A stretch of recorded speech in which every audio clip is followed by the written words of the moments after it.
everyone. My name is Dara. This is Dear Hallmark, and we are about to talk about not some Hallmark Channel stuff. We're visiting our cousins over at UPTV, and we're going to be talking about a movie called The Engagement Plot. And it stars one of our very own, who is, I'm so grateful that she's in the home of Dear Hallmark today. You know her, the Jack Attack herself, the Mystery Maven sister, Applejacks. Yo, please welcome Jacklyn Collier to the home of Dear Hallmark. I love you so much. Dara, I love you so much. And thank you for continually letting me come over to your home. I love being invited. I love inviting myself. Yes. Just opening the door and coming on in.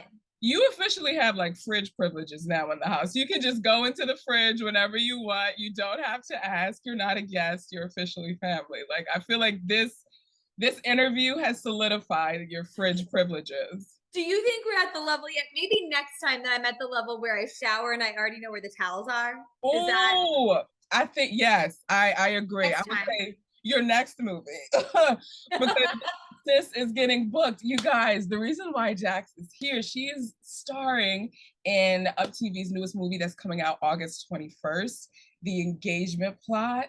Jax, like, what is going on? Talk to us. Like, how are you? You're in this new movie. Tell us what's going on. So I'm incredibly excited and grateful to be in The Engagement Plot. No joke. For years, ever since I've met Rachel Boston, I was a fan of hers before I knew her. Mm-hmm. And I have been saying to anyone who will listen, I would email Hallmark execs, I would email directors, writers, and I would pick stitch our photos side by side together and say, I want to play her little sister in a movie. I want to be her best friend. I want to be her cousin. I've always wanted to work with Rachel Boston, and she's just the kindest, sweetest person. And she would say really sweet things to me, like after the first Christmas con in like 2019. I posted a photo of the two of us, and she's like, "You're my sister," and I was like, "Yes, please, please, let's be in a movie together." So to get the opportunity to play Rachel Boston's best friend in a movie and then become her real life friend was honestly just a complete dream come true. I love that. I feel like the whole team is winning here. You know what I mean? Like, I'm celebrating with you on this. That is fantastic. So let's take it back. Let's wind up the fishing pole here a little bit and talk to us about what made you want to get into acting. Has that something you've always wanted to do, or did you kind of stumble upon it? Like, talk to us a little bit about that. So I've been acting since I was a little girl. Basically, I didn't have a whole lot of skill sets. Like, my brother and my sister were really good at sports, and they were really good at school, and they had a lot of hobbies that they were really good at. And my parents were like, okay, so we're a sports family. Jackie's not very good at sports. What does she seem to like? And they were like, she talks a lot. So they put me in a talent show when I was 6 years old. I was in my first play when I was 7. And then I don't remember ever wanting to do anything else besides being an actor. My whole life, that's always what I wanted to be when I grew up. And then I went to college for acting, and I went to grad school for acting, went on tour for a little while, and then moved to New York and have been acting in New York ever since. So, but I always thought I would just do theater because theater is my first love. And I thought, oh, I don't really know anything about movies or TV. Mm-hmm. I did a little bit of that in the last 5 or 6 years, but theater was always my first love. But then when I started podcasting for Hallmark, I thought, oh my gosh, I love these movies. I really want to be in these movies. So it was the Hallmark movies that kind of fanned the flame and wanted, like, that was the pull, if you will, to want to get into film. That's so interesting. Yeah, definitely. I always just thought that there's nothing like being on stage and having the audience with you and having that symbiotic relationship where you're in it together. And also, you rehearse for such a long time, so you become so close to the cast. But then I had a small part in Love, Fall in Order, with Trevor Donovan, who I'm so glad is in the engagement plot. I can't believe I've done 2 movies with Trevor Donovan, who's like he's so attractive. So you think he's not going to be as nice as he is, but then he's so nice, and you're like, what happened in your life that you're just so perfect? But I was on set for that. And up until that point, I had been on set for a few things. I did a couple of things for Lifetime where I was like playing someone who got murdered or playing a killer, all of that reality, like the Discover ID shows, all that stuff. Okay. I had done that, but those are just like one long day on set. You don't really have camaraderie with people or anything. Then doing Love, Fallen Order, it was only a few scenes, but we were there podcasting. So Sean and I were there podcasting for a while too. And I got close with Aaron Cahill. And I thought, oh, wait a minute. Like the director was so incredible. Claire Niederprum, she's insanely talented. And I thought, this community that they're building on set is just like the theater community. I guess I just didn't realize it. So then I thought, maybe this is something I actually do want to do more of. Would you say, and you can speak to both theater and or film for this, the thing that you love the most? Because what I'm hearing is with theater that it's participatory with the audience, like you're engaging the audience, you're getting that instant feedback. But can you talk a little bit about film? What you would say is something that you love the most about film, or something you love the most about acting in general? Oh, that's a good question. I think that for me, a lot of times people, when they hear that someone is an actor, they hear that I'm an actor, they think that I must be really good at lying. But like, oh, you're a faker, you can make it up, you can act. Oh man. I always say that I think that acting is the place where I actually feel the most free to really tell the truth. Because there's none of the trappings of your everyday life kind of holding you back. And there was a really beautiful moment in one of the scenes in the engagement plot, and a scene that I had with Rachel. And Rachel and I got really, really close when we were on set. And we would stay up late. We'd have all these talks just about life and love and God and friendship and all these things. And it was so intimate and so wonderful to develop a friendship like that. And then the next day, after we had had one of our late night heart to hearts, we were shooting a scene that was really emotional. And I was connecting with her in a way that it's like we were the characters, but it's also like we're just our hearts are so connected. And for me, getting to do that through acting, you're connected with the people that you're acting with, but you're also sharing a story that will make other people feel seen and feel less alone, or will make them laugh, give them comfort. I just think that for me, it's just so transcendent. Like there's nothing else like it, Yeah. And I could say, and I think I've said this in a couple of other interviews, but I think that having that real vulnerable moment between two actors, it translates so well on screen for the viewers, because then we believe it because you're actually giving it to us, you know what I mean? So it's even a relation, like a what's that word, symbiotic reciprocatory reciprocal, yes. you know what I mean? Like moment. Like you're feeling it, we're feeling it, right. Even though you guys already recorded it and it's not like present time, it's still, because it's a moment in time that happened for you, we can still connect in that moment with you guys because of the vulnerability that you guys have shared. Well, and I love that you're saying that too, because that's something about theater that I always really like, is that it's fleeting. But I think that with film, I actually love it for the opposite reason, in that memory is forever. It lives on forever. So it's like you're living in that moment whenever you want to. And I think for all of our favorite movies, we have that. We can go back and transport ourselves, and that's really meaningful. I love that. So let's get into the engagement plot. Can you talk to us a little bit about what the movie is and the character that you play in the movie? Sure. So I'm really excited about this movie, aside from the stuff that I do in it, which I'm very excited about. But I'm a fan of the Bachelor and Bachelorette franchise. I know it's problematic. I know it's anti-feminist. I'm not thrilled that I like it, but I do.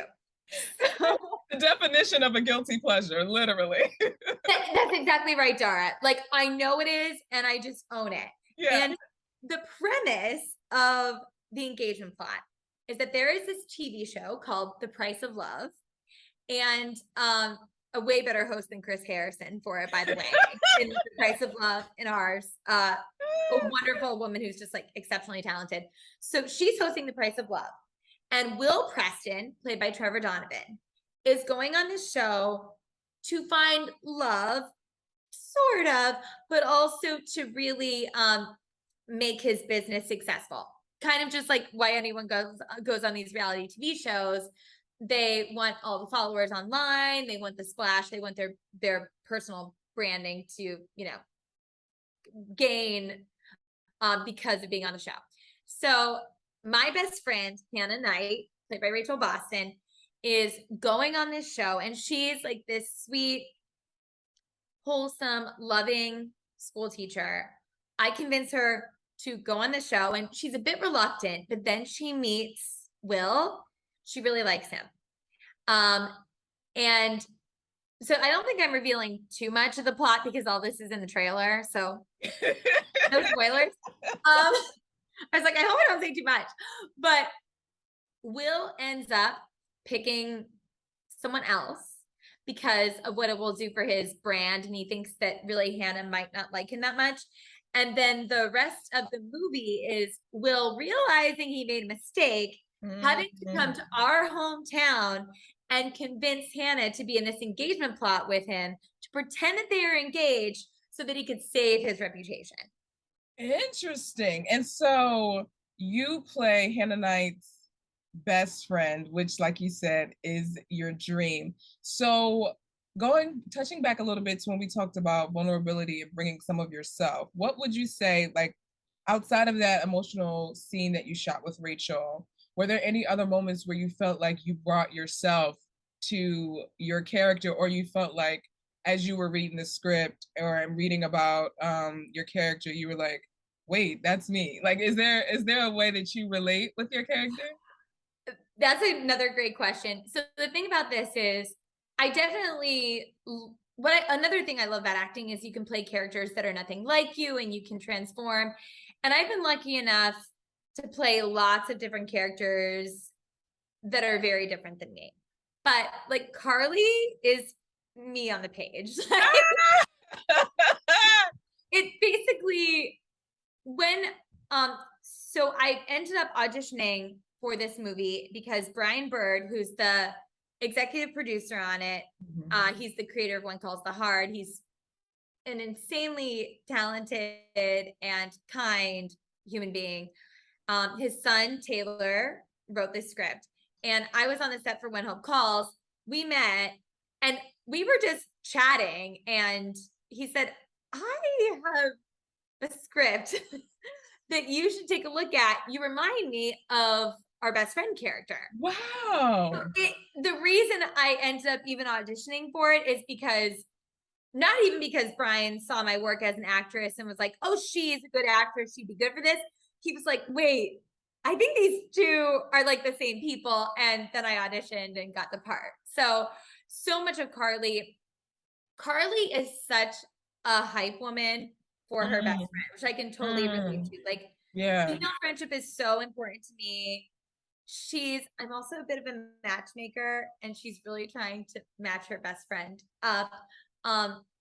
She also is really tight with Hannah's dad because they grew up together. And I think it's really important for me to be close with my friends' families or their friends or their partners or whoever, their coworkers, whoever is in their life, because that's how you really get to know people and deepen friendships. Like, I love meeting your mom because I'm like, I get to see a whole other part of you through this other person that you're so close to. So Carly on the page is a lot like me. There wasn't really anything where I was like, can't relate to this. Yeah. Now, how would you say this role was different from you compared to other roles that you've had? So usually I, even though I don't seem like I would, sometimes I get cast as like things that are a little darker. So Mm. usually it's like, okay, the person who on the surface is really light and fun, and then like a big dark side. It's usually what I end up playing. Mhm. I think what was great about this is that maybe Carly somewhere in her inner depths has all that stuff, but really we just get to see her being the quintessential best friend character, there to hype Hannah up, support her, and just love her absolutely and completely. And I thought it's just, for me, like a couple of people said to me, because I've always wanted to play the best friend in a rom-com, and people said, "Oh, like, wouldn't you like to be the leading lady? Like, be the leading lady of your own life. You know, don't you want to be the like Yeah. the star?" I'm like, why would I want to be the leading lady of my own life when I can be the best friend in someone else's? Like, I love being a best friend. I I love just love it. that. You see why we love you. You see why you're Apple Jacks. An Apple Jacks a day. It keeps the doctor away. I'm telling you. You are necessary for human living. That's my favorite nickname, by the way, the one that you've given me, Apple. I will gladly take that honor. Oh my gosh. Now I have a question. Like, what do you think you would be doing if you weren't acting? Like if you weren't pursuing acting or theater, like what do you think you'd be doing? That's a great question. I think it's something nothing to do with acting, right? I mean, if that's what it is. I Um, don't wanna, you know. I think that, so I coach kids acting, but that's still so related to acting that it feels in the same world. But I think if I were to do a hard career pivot, I think I would love to be, I don't know the schooling for it, and I'm not saying I could do it, but I would love to be like a therapist or a counselor or a psychologist, Mm. because I think that's another way to really connect deeply with people and hear other people's stories. And I'm so fascinated by the human brain and how it works and how we interact with each other. And not only the ways that we connect with each other, but the ways that we miss each other too. Mm. It's funny. So like the theme I'm hearing is you like stories and you like telling stories. So can you tell us to you what what would make a really good story? Like what does Jax think? Hello grammar. What do- what, what what do you think? What do you think makes a good story? That's another great question. I think for me, what I get really intrigued by, and this is also probably just like how my brain works and what I get interested in. Mhm. To me, a story could really be about anything. And the plot, like, yes, I love a great plot, but that's not like the things that I dream up. I'm like really character driven and about how characters relate to each other. And I think that for me, I think there was a little bit of a trend recently about having characters be very cynical and having friendships. Like, for example, in the TV show Girls, which I didn't watch a ton of, and I appreciate, bless you. And I appreciate, sorry. You were muted, so I didn't need to say it, but I wanted to let you know that I saw No, you. it's okay. I love it. Go ahead. Sorry. That's fine. But like in the TV show Girls, and I'm not saying lots about that show they did a great job on, and I think we need more women on screen. Also, that show did not have enough diversity, especially in this day and age, but that's a whole other thing. But sometimes I was like, do these people like each other? And don't get me wrong, I think that it's great to have conflict. We have to. Relationships aren't perfect. People aren't perfect. But I want to know that, like, underneath it all, no matter what the problems are, that they have this like fondness for each other. I also love a good unrequited love. Now, that may surprise you being in Hallmark where everything ends happily, but like I think that as happy as I am, I sort of always had this like undercurrent of like melancholy. And I think watching things like that help me feel like I'm less alone. And I guess the final thing for me would be characters who are deeply flawed, but really trying to do their best. And that is one thing that we don't see as much in Hallmark movies because our heroines are supposed to be not that messed up. And I do like seeing that in a story that we get to see someone who's just making mistakes and big ones and maybe being really selfish, but trying to figure out how they can come into the light again. What are some elements of the engagement plot, based off of what you just said, contributes to being a good story that people can watch and lock into? Well, I think that one of the relationships that I'm so intrigued by in the engagement plot is Hannah and her dad. She lost her mom when she was little, and they just have such a beautiful relationship. And I think what's also really special about the engagement plot that we don't see a lot, and we don't even see a lot even on Hallmark, even though it's wonderful family programming.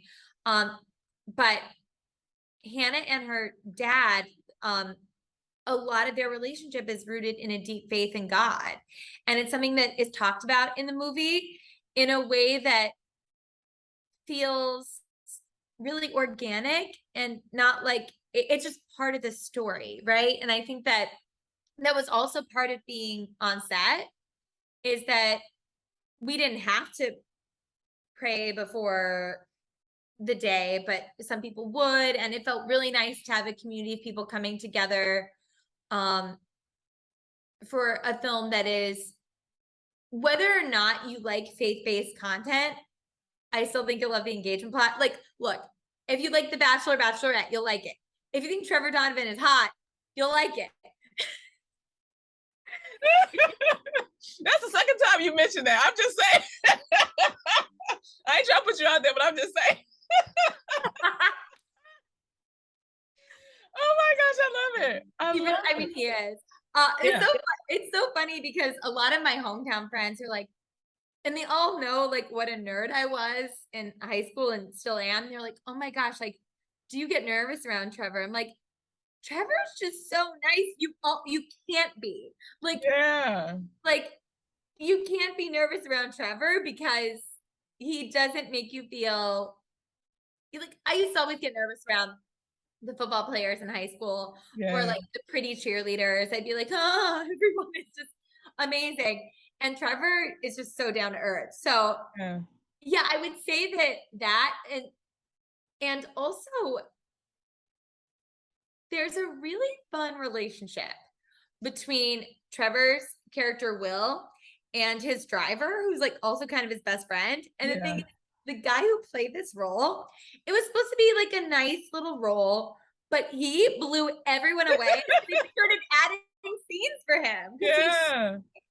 So yeah, I think that something about this set that Rachel and I have talked about after, and she said she feels like it's really reflected in the film. Mm-hmm. We really were a family on set. That's what I was going to ask. Talk more about that. Like, what was it like filming, the atmosphere? Like, what was that like? Well, everyone, so this was, a bit of these movies, they shoot really quickly. Right. You're on a pretty tight budget. Yeah. So everyone that wanted to be a part of this was doing it because it's not like it's a money grab, right? It's like because we love the story and we want to work with these people. And having Brian Bird, who has just done so much as like the leader of the set, right? And not only was he there, but his wife Patty Bird was there, and she's an incredible woman who is so creative, so thoughtful. I mean, she is a brilliant mind and she knows everything about this business, but she's quiet about it. So you have to like a little like, oh, Patty knows what's up. So it's like they're Yeah. like the mom and dad on set. And then our director, Brandon Clark, who you met at Rama Drama, right? Yeah, yeah. He's Can we wait? Can we just take a beat and talk about him busting Trevor's chops during Acting with the Stars? Like, he did not have to go in as hard as he did. I was hollering. It was so funny. Like that was one of my favorite moments of the weekend because also like he was like that with Trevor on set too, which was amazing. Hilarious. And the cool thing about Trevor and Brandon, they are really, really good friends now. And Trevor actually wants to get into directing, I think. So he was shadowing Brandon on the days that, I mean, Trevor had to be there almost all the time because he was like number 1 or number 2 in the call sheet. Right. But when he didn't have to be there, he would come just to shadow Brandon and learn. Wow. So, yeah. And like, it was funny too, because when I would have a break, instead of going back to the trailers, sometimes members of the team would be like, oh, do you want to watch it in Video Village? So I would get to like put on the headphones and watch. And I think on other sets, it's not like that. It's very separate, right? But for this production, it was a lot different. And also what made it really special is that Rachel was pregnant with her baby girl, Grace, at the time. Yeah. So it all really felt like we were there, you know, whether it was same thing with like the costume and hair and makeup women, and everyone just felt like we were working together with this one common goal. And sometimes on set and also like, I mean, anywhere you work, like whether it's an office, whether it's on set, whether it's theater stuff, sometimes there's like contention between different departments. Okay. And I didn't feel that at all on this set. It's like if there was a stressful thing that happened with like hair and makeup or wardrobe or something that happened on set or whatever would happen, everyone just like, okay, how can we work together to fix this? There was no blame game. It was all just, okay, no, we're all in this together. Like, let's do this. And it was so special. And like a week or two ago, Rachel and I were talking about that. We're like, we thought it was special, but man, wasn't that really special? So yeah. sometimes when you're in something, it's hard to step out of it. So you might think it's worse than it is or better than it is. But we knew it was amazing at the time. And then having some distance from it, we were both like, yeah, it was great. Yeah. Now, I know you guys shot in Colorado, right? Were there any days or specific scenes that were more difficult to shoot than others? Yeah. So when I was there, it was all pretty seamless. But I had already gone home when they shot all the stuff at the castle, which is where The Price of Love TV show takes place. Yeah. So that day we have like a bunch of really gorgeous bachelorettes coming in, and a lot of them, right? And it's a huge castle and it's nighttime, so the lighting is all different and there's just so much going on that from what I heard, I mean, it still went amazingly well and it looks great, but I think that was a challenging day because there was also so much coverage to get of all the different women that I think that day was a bit of I'm sure a little stressful to shoot all of that. Yeah. Now on the flip side, what would you say was the one day that sticks out as the highlight for you shooting? Okay, so for me, it would be what I would call the day of love. And Rachel Boston called it that. She was like, it's our day of love. So she has a bunch of scenes with Will that day where they're falling in love and all that stuff. But the part of the day of love that I was a part of was that we go to a bridal shop and she's trying on wedding dresses for the quote unquote engagement plot. So she's not really wedding dress shopping, but she's trying on all these dresses. And Rachel Boston is famous for in all her movies for wearing wedding dresses, and she's magic in a wedding dress. And I will say there's no way you can look at Rachel Boston in a wedding dress and not immediately just fall in love with who she is as a glowing human. So that day was really, really special. And what was awesome is that we actually shot it at a real bridal shop in Colorado. Oh, And it's a small business with amazing dresses. The woman who owns it and runs it actually has a little cameo in the movie. oh, It just felt like we were as a production supporting a local business, and they were as a local business supporting our production. yeah. And that felt really We're amazing. going back to that symbiote. Wow. That's not crazy. That's beautiful. Like I love that. I It was love really that. wonderful. Oh Yeah. my goodness. So what would you say if you had to pick like one thing that you want people to walk away with after watching this movie? Because I spoke with Brandon concerning the movie, so I asked him Wait, will question. you tell me what Brandon said? I want to know what Brandon Well, it's much. He gave a lot of depth, like about being like what's real versus reality TV, and also putting in the bit on social media and living life on social media and things of that sort. So I'm curious from your perspective, what would you say as Jax, not as Carly though, like as Applejax, what would you say is one thing you would want the viewers to take away from the engagement plot? I think that, and I mean, I'm getting emotional thinking about it because Rachel plays it so beautifully, and I'm not giving. I don't want to give anything away. But I think that Hannah is someone. Rachel's character is someone who is so good at being true to herself, but sometimes life gets in the way and you get off course.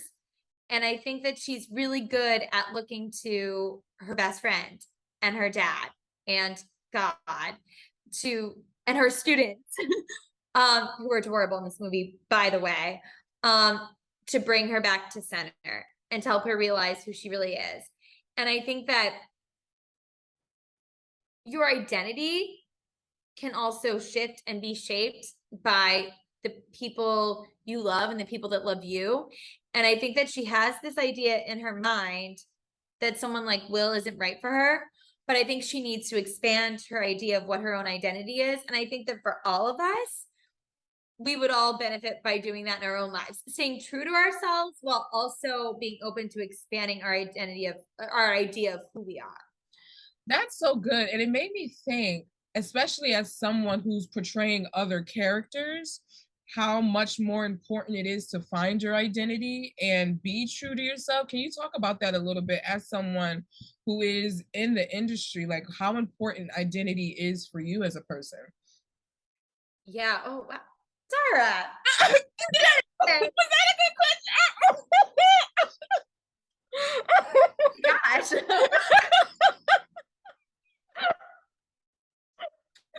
You're like if Katie Couric and Oprah had a baby. Like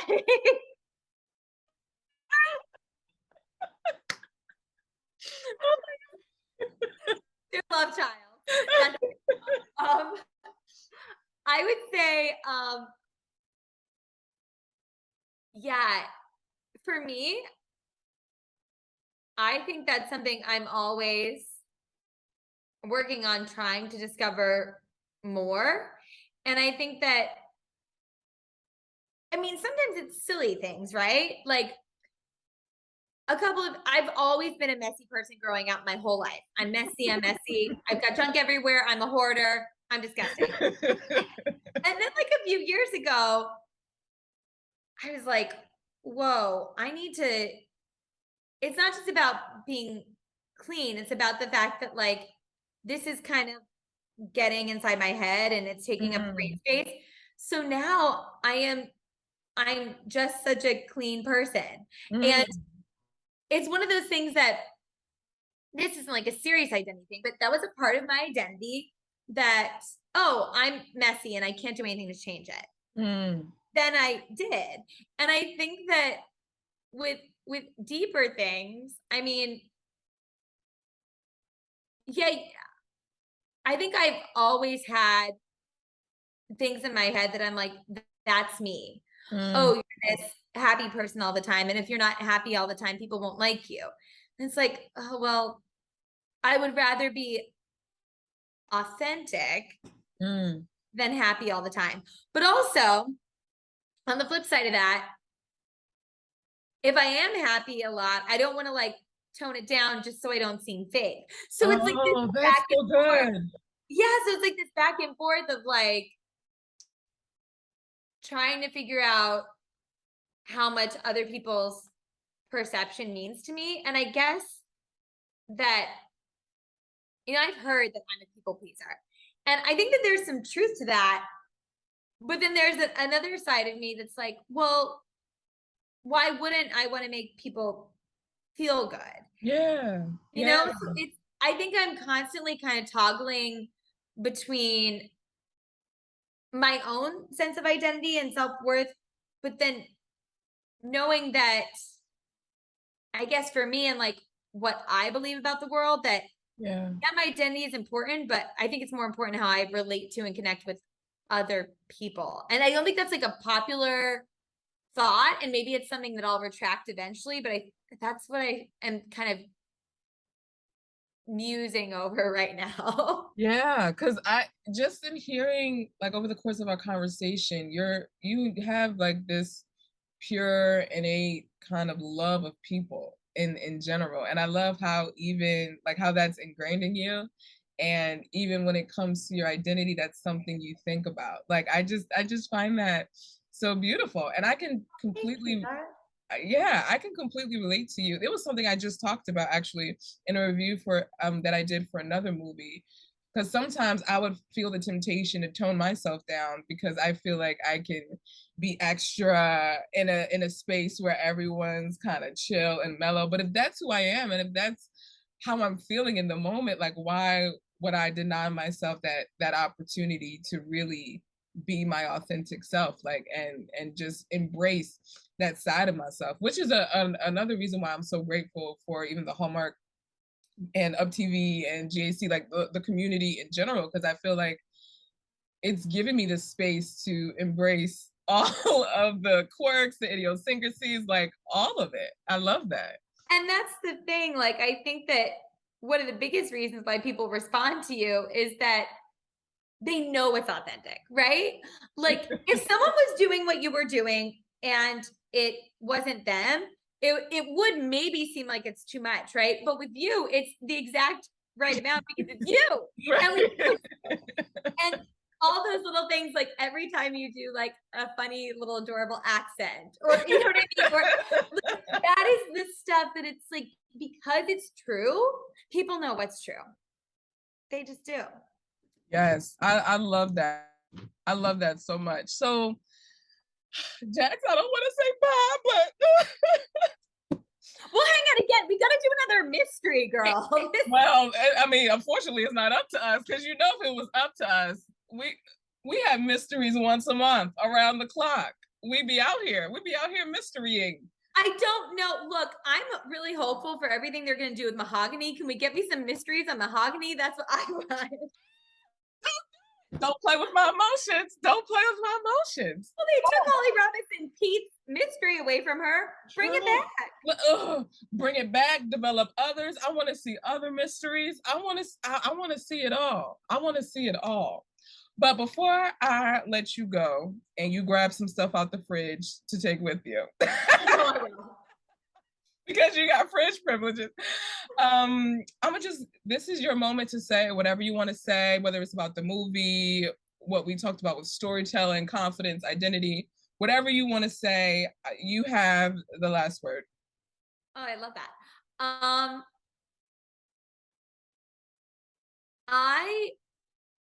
I booked this movie the day that my manager passed away.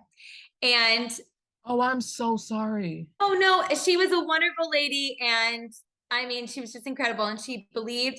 She didn't call us clients, we were just her artists, and she was like amazing. And it was really incredible to that day, which was a really devastating day, to get the call that I was doing this movie. And Rachel and I have talked about this a lot with this film. So many things about it just felt right. and we were saying we're so grateful to be here together, and it was so much more than a movie, right?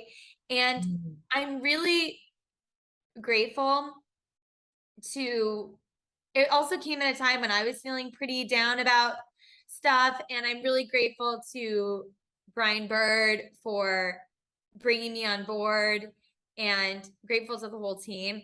And I really think that people are going to like it. So I hope that they'll tune into UpTV. Some people have it. Some people can watch it on Friendly. I think it's on, there's all the things to watch it. All the things. I'll be live tweeting. I hope that you guys will be live tweeting. And Dar, I just want to say, you know how I feel about you. And you've always been, I think what's so incredible about you that I just see and I'm just so drawn to, you are just such a star in your own right, and so entertaining and fun and such a creative person. You're all that just you, but then you're so great at uplifting people and making them feel that way about themselves.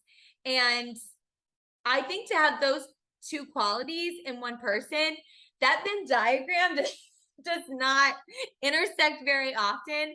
So I'm just so happy to be your friend and to have fridge privileges. And I'm gonna go take some stuff. I want some stuff out of the fridge right now. Oh my gosh, can we not make a sister cry, please? That was not the plan. Okay. But Jax, thank you so much. I appreciate, like, when I say I appreciate the encouragement and support, because much like how the engagement plot came to you at a low moment, this whole opportunity of being thrusted into the Hallmark podcasting space came to me at a low moment. Like, I was dealing with stuff emotionally with friends, and it was affecting me physically to the point where I had to, like, I was on bed rest for a little bit, and I had to lay there. And getting, like, when everything happened, it was just like, what?